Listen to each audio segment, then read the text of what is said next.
दोस्तों एक दवा कंपनी की लापरवाही की वजह से 14 बच्चों की मौत हो चुकी है दोस्तों। तमिलनाडु की कंपनी श्रीशन फार्मास्यूटिकल की एक दवा आती है दोस्तों कोल्ड्रिफ, जो कि एक कफ सिरप है। कोई भी माँ बाप अपने बच्चों को दवा पिलाता है खांसी ठीक करने के लिए, लेकिन जब इन बच्चों ने दवाइयां पी तो ये बच्चों की डेथ हो गई, किडनी हार्ट फेल हो गए, लिवर फेल हो गए।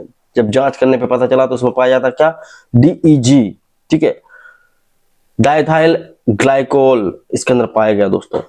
और ये बहुत बड़ा जहरीला एक सब्सटेंस होता है दोस्तों, जो कि नहीं होना चाहिए, और ये लगभग 50% के लगभग पाया गया। इसलिए सरकार ने अभी फिलहाल में सभी तरह के कफ सिरप्स को बंद कर दिया है। अगर आपके घर में छोटे बच्चे हैं तो उनको किसी भी तरह का कफ सिरप ना दें, इससे में आपकी भलाई है। और इसी तरह की वीडियोस के लिए सब्सक्राइब करें।